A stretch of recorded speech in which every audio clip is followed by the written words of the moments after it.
Vous pensez que les mots-clés suffisent encore pour ranker sur Google? En 2025, on ne parle plus de mots-clés, ce n'est plus du tout votre arme principale. Une nouvelle stratégie est en train de tout changer et je vais tout vous montrer dans cette vidéo. Le SEO évolue. Aujourd'hui, même si vous êtes premier sur un mot-clé, les utilisateurs ne cliquent plus forcément sur votre site. Pourquoi? Parce qu'on a des recherches 0 clic, des extraits enrichis, des résumés, des feature snippets et même l'arrivée donc de l'IA dans les moteurs de recherche comme Google. Dans cette vidéo, je vais vous expliquer comment vous devez oublier de plus en plus, entre guillemets, les mots-clés traditionnels et vous focus plus sur cette nouvelle stratégie qui va vous permettre de dominer le SEO en 2025 et pour les années futures et de vous adapter à ces nouvelles tendances. Et restez bien jusqu'à la fin, j'aurai une petite stratégie bonus rien que pour vous.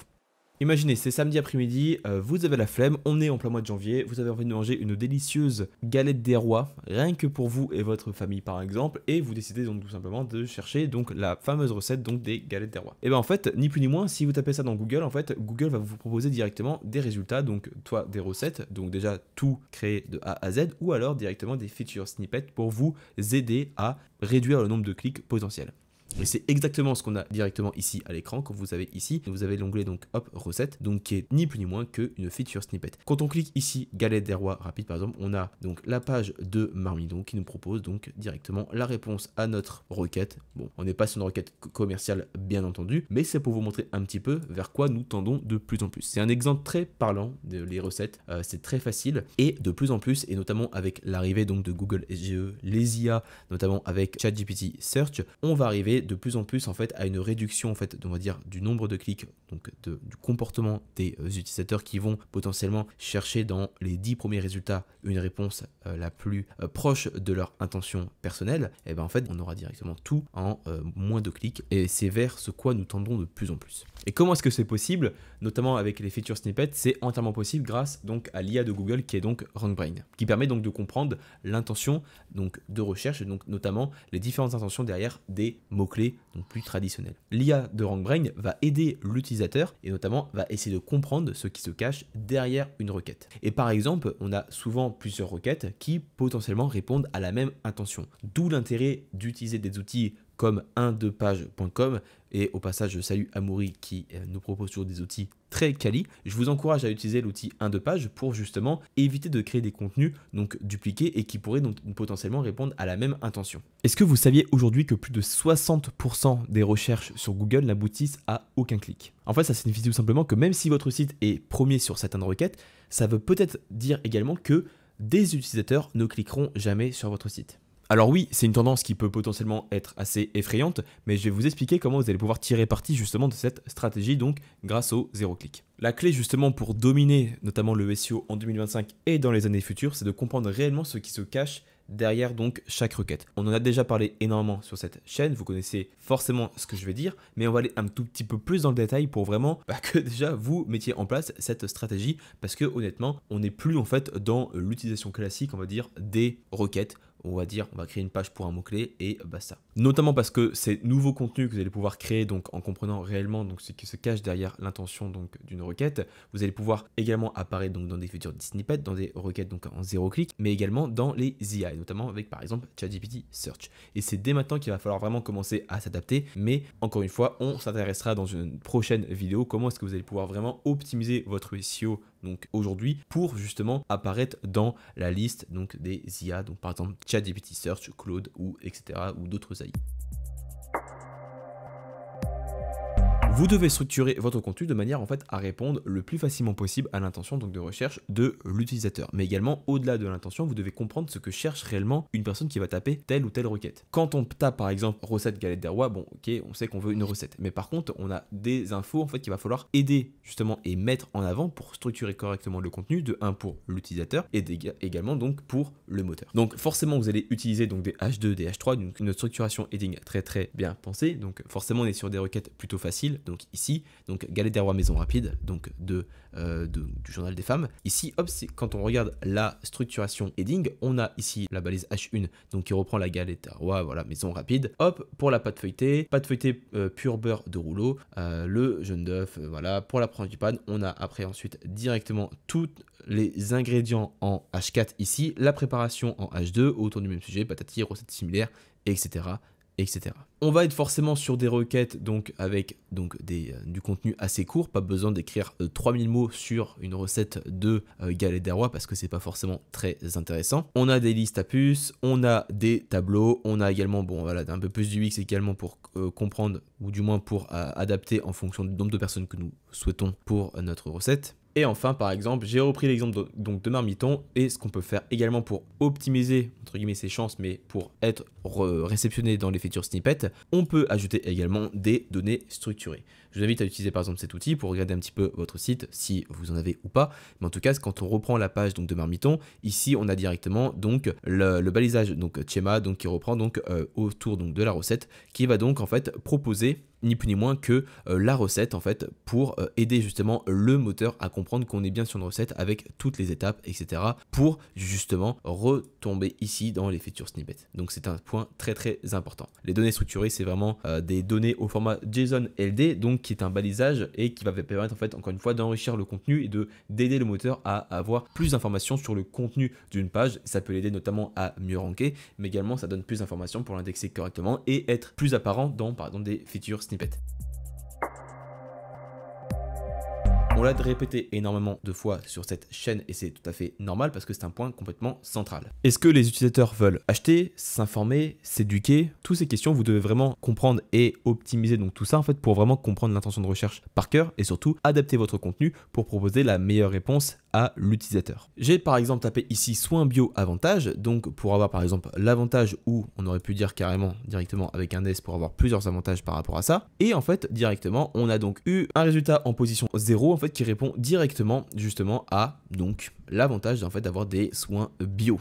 Et donc voilà, plus écologique, pas de pesticides, pas d'OGM et d'engrais chimiques. Il y a un point aussi également très intéressant, une page, donc 3 bonnes raisons d'adopter des cosmétiques bio. Et ici en fait quand on regarde plus la structuration heading, donc on a la première raison, la deuxième raison, la troisième raison. Et ensuite après on a par exemple plus d'informations en fait pour aller beaucoup plus loin. Donc par exemple ce que les laboratoires de Biarritz proposent en plus dans leurs cosmétiques bio, voilà, respectent l'environnement, etc., etc. En fait ce que je veux expliquer surtout par rapport à ça, c'est que quand vous allez vouloir en fait comprendre l'intention de recherche, vous devez comprendre réellement ce qui se cache derrière, encore une fois, la requête donc de l'internaute. Quand on veut par exemple savoir donc quels sont les avantages donc des soins bio, on a aussi une intention de est-ce que ça va être efficace par exemple sur le visage? Est-ce que ça va être efficace pour la beauté? Est-ce que ça va être efficace pour avoir, je sais pas, par exemple moins de rides, etc. Et en fait tout ça, ça permet en fait d'enrichir un contenu et donc de répondre à un maximum de questions et donc de comprendre réellement l'intention de recherche. J'ai pris exemple ici donc de YouSchool donc qui propose donc la formation CAP esthétique à distance et c'est vraiment un exemple très parlant parce que forcément on était vraiment là plus sur des requêtes très informationnelles voire pas du tout intéressantes d'un point de vue plus business. Nous ce qui nous intéresse c'est de gagner de notre vie et donc de faire du business donc grâce au SEO. Donc ici c'est une requête donc qui vise directement donc CAP esthétique donc à distance. Donc on va pas parler de la structuration du contenu. Ce que je veux vous dire en fait c'est plus en fait en matière d'intention de recherche, c'est une page qui est très très bien structurée. Pourquoi? Parce que de 1, je sais que c'est une page qui génère beaucoup de business et également c'est moi qui ai bossé dessus. Donc je la connais par cœur. Préparer le CAP esthétique à distance. Ici on a le programme parce que quelqu'un qui veut par exemple s'intéresser à une formation donc esthétique à distance a besoin par exemple également de comprendre comment ça va se passer, le programme et les objectifs, le financement, les avantages donc de cette formation à distance, des exemples par exemple avec l'accompagnement personnalisé, comment est-ce qu'ils vont pouvoir après avoir le diplôme en candidat libre, les débouchés après un CAP esthétique. Et là comme vous pouvez le voir on est beaucoup plus loin en fait que simplement juste à on répond à l'intention donc au fameux mot-clé juste de formation esthétique par exemple à distance. On couvre différentes intentions parce qu'on comprend réellement qui est l'utilisateur, qui est notre archétype que nous visons et donc en fait on va comprendre directement ce que souhaite réellement connaître donc l'internaute qui va être intéressé donc par potentiellement cette requête. Et au-delà de ça, quand vous allez structurer correctement vos contenus, on arrive directement à la stratégie suivante. Quand on reprend par exemple ici donc YouSchool, on a par exemple la requête donc CAP esthétique à distance. On va pouvoir parler notamment donc des différentes par exemple débouchés. On va parler après également du financement. On va parler également du programme. On va parler par exemple du format plus candidat libre pour passer après le diplôme donc solo à la maison. Tous ces éléments là, ça fait donc un topic cluster autour donc de la formation esthétique donc du CAP esthétique et donc ça permet en fait d'enrichir votre contenu donc et notamment de distribuer encore une fois le PageRank entre vos différents différentes pages. La page principale ici, donc la page vraiment pilier que nous souhaitons positionner sur le mot-clé business, c'est la page donc CAP esthétique cosmétique, c'est celle que vous voyez directement à l'écran. Et ensuite, comme vous pouvez le voir, nous avons après des pages qu'on appelle plus piliers. Donc là, par exemple, on a une fiche autour donc du métier esthéticienne, par exemple, et donc forcément, nous aurons par exemple un lien donc qui va permettre de distribuer le PageRank vers la page principale. Donc là, comme vous pouvez le voir à l'écran, juste en bas à gauche, un lien qui reprend donc CAP esthétique cosmétique parfumerie et qui donc permet donc de retourner forcément sur la page pilier et qui donc en fait sera considérée aux yeux du moteur comme la page la plus importante dans ce topic. Ces stratégies vont vraiment vous mettre sur la bonne voie d'un point de vue SEO donc en 2025 et donc dans les années futures. Mais pour vraiment exceller et aller encore plus loin, je vous invite à continuer la vidéo et à vous intéresser notamment aux nouvelles stratégies et ou notamment aux nouveaux entre guillemets critères de pertinence qui sont très importants aujourd'hui en SEO. Donc voyons cela. Arrêtons de penser le SEO donc comme en 2010 et donc encore une fois ne pensons plus uniquement aux mots-clés que nous visons. On va simplement penser encore une fois aux requêtes et donc à l'intention, comme nous l'avons dit, pour structurer correctement notre contenu, mais surtout il y a des éléments qui vont être beaucoup plus importants. Aujourd'hui, j'aimerais bien en fait que la majorité des personnes qui suivent cette chaîne se disent en fait que le SEO est égal à d'abord répondre au maximum à l'intention donc de l'utilisateur et après d'optimiser correctement pour le moteur. Si vous pensez d'abord à l'utilisateur avant le moteur, honnêtement, votre SEO s'en retrouvera forcément beaucoup plus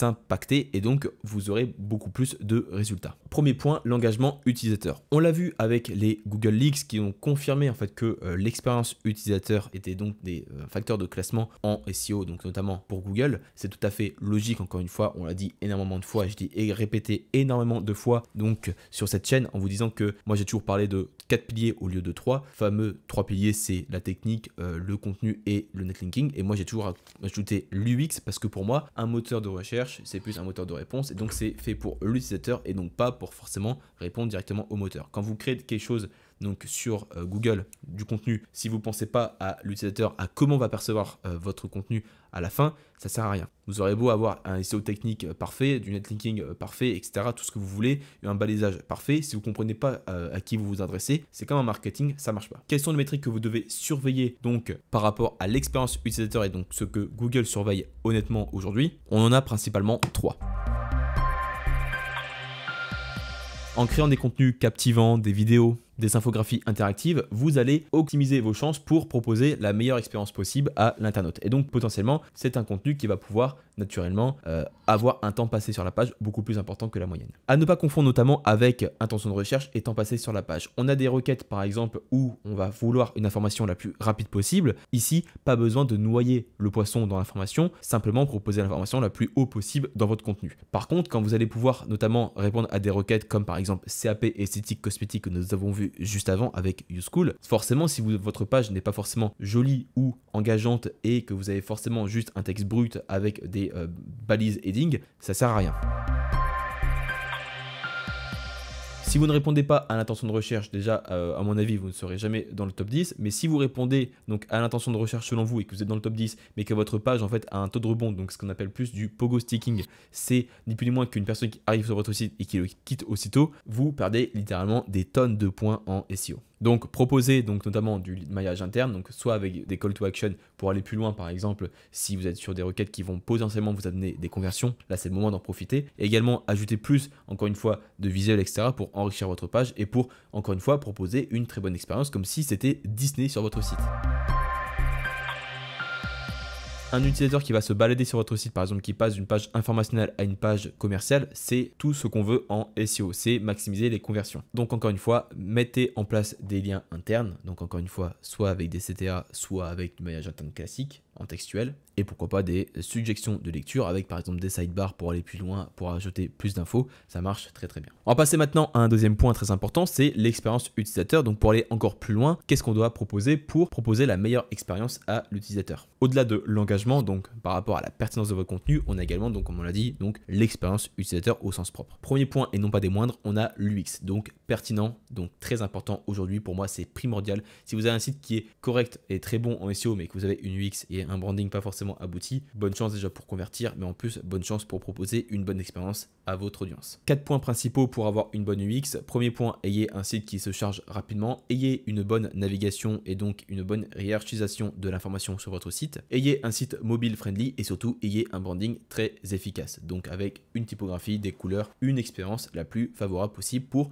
mettre en confiance de 1 pour la conversion, mais également pour le SEO. Et enfin, dernier point, la qualité du contenu. On ne parlera jamais assez de qualité, encore une fois, en SEO. C'est, je pense, le maître mot donc, de cette chaîne, déjà de 1, de proposer toujours de la qualité et deuxièmement, de proposer des qualités dans vos contenus. Pour proposer une qualité de contenu la plus optimale possible, on l'a encore dit juste avant, donc au début de cette vidéo, mais plus proposer donc une structuration heading propre, claire et précise par rapport à l'intention, mais également pour proposer donc la meilleure réponse donc à la requête que vous visez. Un autre point aussi et un point très important par rapport à la qualité, c'est également donc les critères encore une fois EE80, donc expertise, expérience, autorité et confiance, donc que nous visons absolument parce qu'aujourd'hui, si vous voulez de 1 ressortir correctement sur les moteurs, parce que Google et les IA vont mettre de plus en plus en avant donc des personnalités plus proches de leur thématique et donc des experts dans leur thématique, ça c'est hyper important de travailler donc son EE80. Encore une fois, et je vais le dire beaucoup cette année, je vous préviens, le branding et la preuve sociale, c'est des points qui sont primordiaux aujourd'hui en SEO 2025. C'est ni plus ni moins, je pense, les éléments les plus importants que vous devez retenir. Au niveau de la preuve et de la crédibilité, vous devez par exemple dans vos contenus maximiser donc le fait de dire qui a écrit donc potentiellement vos pages en mettant par exemple un lien vers l'auteur et également d'enrichir donc la fiche donc de ces fameux trucs d'auteur pour vraiment aider le moteur à comprendre que vous êtes un expert de votre thématique, surtout dans des éléments très importants. J'ai pris par exemple ici, donc j'ai tapé par exemple comment investir en bourse, voilà, bon, un truc assez classique. Ici, donc, par exemple, on a par Christian Fontaine qui, donc, avec un lien, donc, voilà, directement vers sa page. Donc, voilà. Ce qui est dommage, en fait, c'est qu'on a tous les articles qu'il a écrits. Mais le point plutôt dommage ici, c'est qu'on aurait préféré, ni plus ni moins en fait, que enrichir donc un élément autour de Christian Fontaine, par exemple en disant qui est Christian Fontaine, est-ce qu'il est expert dans l'investissement, ça c'est des choses qu'il faut mettre réellement en avant. Et on a également, donc ça par contre c'est très bien, un lien vers sa page LinkedIn et un lien vers son profil donc Twitter ou X comme vous voulez. Autre point très important, c'est de mettre en avant des éléments donc par rapport à votre audience, donc des preuves sociales et donc des études de cas et par exemple des retours clients. Ça c'est hyper important, surtout si vous proposez donc encore une fois des produits ou des services. Honnêtement, c'est quand même, je pense, c'est la majorité des personnes qui font faire du SEO, qui vont suivre cette chaîne. Je pense que vous êtes comme moi, vous gagnez de l'argent, c'est normal. Donc honnêtement, mettez en avant vos réussites, donc vos études de cas, la preuve sociale que vous allez pouvoir apporter donc notamment à votre future audience, et également mettez en avant encore une fois la crédibilité et donc votre expertise au service donc de vos clients, que vous allez pouvoir démontrer de 1, bah voilà, ça va montrer justement en fait que vous proposez de la qualité, ça va rassurer notamment pour les futures personnes qui vont vouloir passer des achats avec vous, que ce soit des produits ou des services, et également ça va rassurer également le moteur sur ces critères donc fameux donc EE80. Dernier point et non pas des moindres, pour garder une certaine qualité tout au long de votre expérience et de votre fameux chemin donc dans le SEO, vous devez absolument mettre à jour vos contenus le plus souvent possible. En mettant à jour vos contenus, déjà de 1, vous allez pouvoir en fait avoir un petit côté donc refresh du contenu. Déjà, vous allez pouvoir vous adapter par rapport à vos concurrents qui eux peut-être travaillent régulièrement ces contenus et qui donc potentiellement vont grappiller des places, donc des positions dans le top 10 plus rapidement que vous. Si vous êtes en position 1 sur votre page, pour maintenir et garantir toujours que vous êtes en position 1 sur une requête, vous devez toujours travailler donc ces contenus en mettant à jour régulièrement ces pages. J'ai dit que vous allez vous offrir une stratégie bonus que vous allez pouvoir mettre en place donc en 2025 notamment en SEO. C'est tout simplement en fait de transformer on va dire des tendances en opportunités. Et comment est-ce qu'on fait ça? Vous ne devez plus attirer simplement une audience, vous devez la captiver. Au-delà de la création de contenu, je pense qu'il est primordial de mettre en place de la création de contenu interactif. Pourquoi? Parce que ça favorise tous ces éléments donc autour de l'engagement, de la qualité forcément, mais surtout de l'engagement et donc de l'expérience utilisateur. Ça combine à la fois en fait, on va dire plus de l'UX, mais également un petit peu de copywriting, donc du marketing plus classique. Très connu comme stratégie, notamment pour aller chercher des backlinks gratuitement, mais surtout ça va favoriser également le côté très interactif que nous recherchons aujourd'hui. Simplifier des données très complexes avec des graphiques clairs et visuellement attrayants. Encore une fois, la vidéo ça a toujours marché d'un point de vue conversion, mais également en SEO, c'est très intéressant en fait pour proposer des choses interactives. Vous pouvez créer par exemple des mini tutos par rapport à des sections de votre contenu, donc des parties spécifiques, pour expliquer en moins de 2 minutes par exemple comment mettre en place donc telle ou telle idée. Ça vous prend que dalle de temps et en plus ça va augmenter donc le temps passé sur la page, etc. Enfin bref, ça va nourrir cet engagement, cette expérience pour l'utilisateur et en fait ni plus ni moins, vous allez vous démarquer très facilement de 99% de vos concurrents.